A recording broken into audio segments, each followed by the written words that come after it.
je suis en compagnie de Pierre Huet, celui qui a dessiné pendant quelques années la patinoire en folie.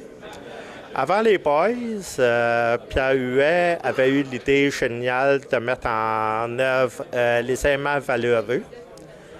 Et j'aimerais qu'il nous en parle un peu plus. Bonjour. Bonjour. Oui.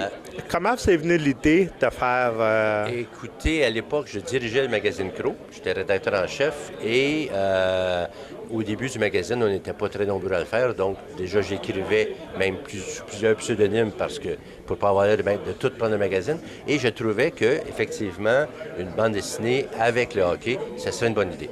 À Crow, il y avait déjà beaucoup de bons dessinateurs et même des meilleurs dessinateurs que moi.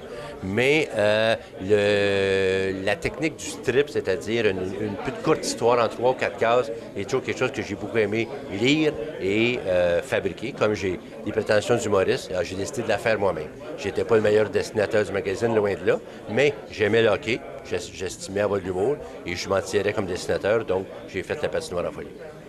C'est une belle surprise que cette bande dessinée-là soit rééditée. Parce que, bon, de nos jours, quand on veut se procurer la collection, il faut souvent débourser des prix fous. Oui. Alors, moi, je me demandais si, éventuellement, il va y avoir peut-être une compilation des meilleurs moments de Crow. Écoutez, je sais que, puisque récemment, on fêtait, je ne sais pas combienième anniversaire de la naissance de Crow, et qu'il y a des gens qui m'appelaient, des gens qui voulaient peut-être faire un documentaire télé ou des choses comme ça. Je suis, comme le magazine a existé pendant, 15 ans à raison, c'était un mensuel, donc ça fait combien de numéros, ça? Je suis pas sûr qu'il y a un marché pour ressortir des albums au complet, mais une compilation, je pense que moi, je relis...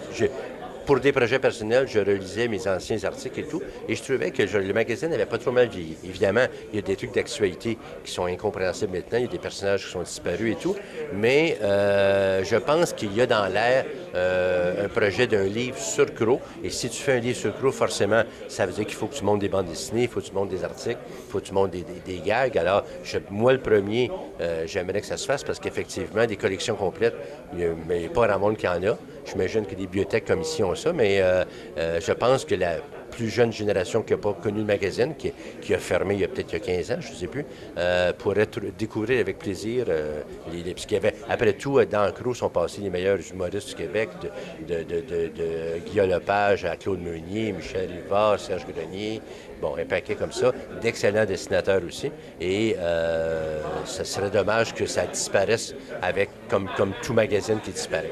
J'espère qu'on va voir ça un jour. Eh bien, on espère vivement qu'éventuellement, il va y avoir d'autres bonnes choses de Crow qui vont paraître. Et puis, je trouve que c'est déjà une belle surprise d'avoir la patinoire en folie. C'était une surprise pour moi aussi.